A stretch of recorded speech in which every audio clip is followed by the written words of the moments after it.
Danger zone. To help you evaluate these risks, we've created a threat scale. 0 is no likelihood of an event, whereas 10 is the highest possible likelihood of an event. This forecast begins on September 1, when we first enter the danger zone. The threat level for this day is 0. On September 2nd, Elenin arrives in the vicinity near the Sun, where an electromagnetic event between the two bodies first becomes a faint possibility. On September 11, 2011, Elenin reaches its point of perihelion. Here it is at its closest distance to the Sun, which is approximately 45 million miles. At this time, it also transits the ecliptic, the plane of our solar system. As all the other major planets in our solar system orbit the Sun on or within a few degrees of the ecliptic, this is when Elenin is virtually on a level plane with the other planets. At this time, there is the strongest possibility of an electromagnetic event involving the Sun. The maximum threat date for this forecast is September 26, 2011, during a direct inferior conjunction. In this alignment, Elenin is found directly between the Sun and Earth. The principal concern with this inferior conjunction alignment is the possibility of a catastrophic electromagnetic event involving all three objects, the Sun, Comet Elenin, and the Earth. Such an event could produce cosmic lightning bolts, and this alignment will put Earth squarely in the crosshairs of this threat. At this time, we could see a violent solar interaction heading directly towards the Earth, along with increased seismic and volcanic activity, as Elenin briefly becomes as bright as a second sun in the sky. By October 1, 2011, the threat begins to ease off as Elenin moves away from its inferior conjunction alignment with the Sun and the Earth. Thus, we can expect a slightly reduced chance of an electromagnetic event. However, the threat of residual seismic and volcanic activity does remain. We see a significant but temporary drop of the threat level on October 17, 2011. This is when Elenin crosses Earth's orbit. At this point, it will reach its estimated closest distance to the Earth at some 21.5 million miles. To help put this in perspective, the average distance between Venus and the planet Earth is approximately 26 million miles. Given this distance to the Earth, there is the reduced possibility of an electromagnetic event along with residual and seismic activity on Earth. However, we do see the threat level increasing once again through the later half of October and into November. The period between November 3 to November 7, 2011 puts us into the second highest threat level for several days as Earth passes through Elenin's tail.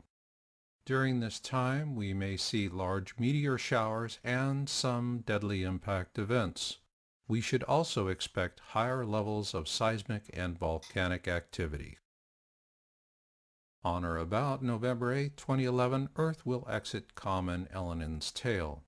Although completing this transit will dramatically reduce the threat level, concerns over residual seismic and volcanic activity will persist. We once again see an increase in the threat level from November 20th to November 25th, 2011. This is when Elenin will be aligned in opposition to the Earth. At this time, Earth will be directly in between the Sun and Elenin.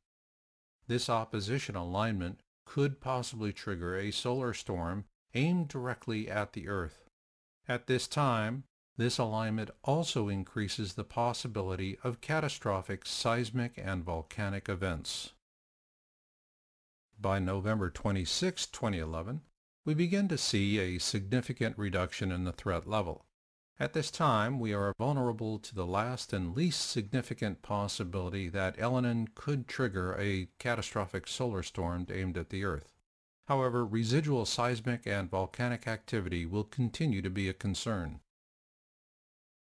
From the period December 15, 2011 to January 15, 2012, we see the most significant threat reduction as Comet Elenin speeds away from the Sun towards the furthest reaches of our solar system.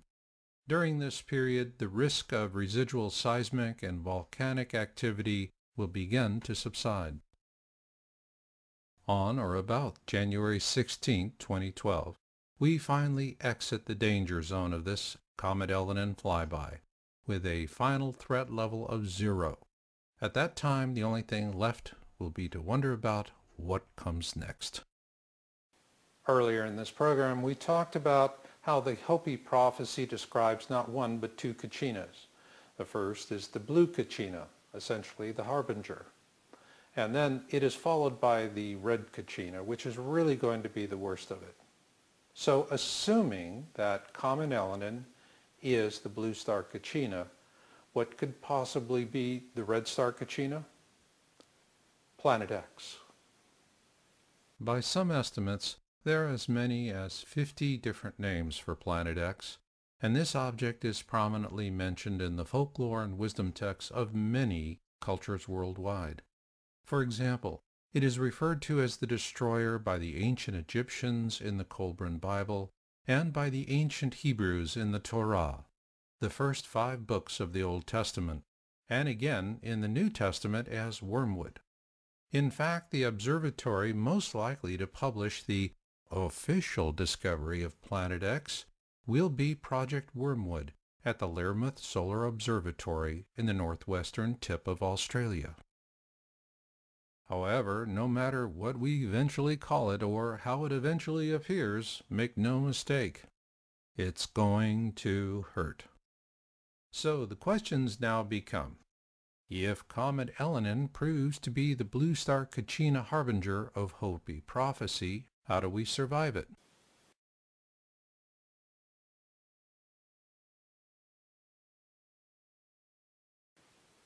At the beginning of our program, remembered as one of the deadliest hurricanes in U.S. history, Katrina wrecked a large portion of the oil infrastructure along the Gulf Coast. As a result, the price of food and fuel temporarily spiked in America, not because there was a shortage of oil, but rather there was a temporary shortage of oil infrastructure as a consequence of the Katrina storm damage. So how does this play today? At present, we have over 6.75 billion souls on the planet, and this is because since World War II, agriculture has become increasingly dependent on petrochemical fertilizers and insecticides. Should a sudden spate of global disasters like Katrina happen and wreck the world's oil infrastructure, it will leave us with shattered oil fields, refineries, distribution networks, and so forth. So what does that mean? It means that we could return to a 19th century way of life, and farming under these circumstances will be done largely without the benefit of petrochemical-based agribusiness fertilizers and pesticides. In that case, the Earth can only support between 1 to 2 billion souls. That means over 4 billion of us could die from hunger. If so, this will not come slowly over time so that we can debate it and try and finagle our way around it. Rather, it will just hit us as hard and as fast as the Great Recession of 2008. And within weeks, not years, we will see millions of Americans dying from hunger. Where are you with your preparation and planning? Because the clock is ticking down and the window of opportunity is closed. Who builds off-grid power systems for deep underground survival condos. And right now he's working 7 days a week from can to can't just to keep up.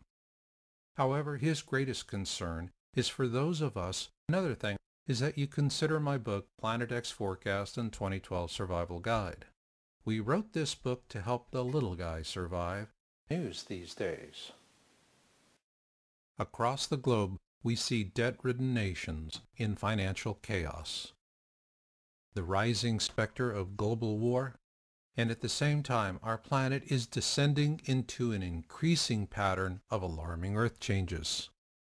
So if you're saying something clever like, "I'll cross that bridge when I get to it," know this: you'll probably find yourself standing in a long queue behind a bridge that is long gone.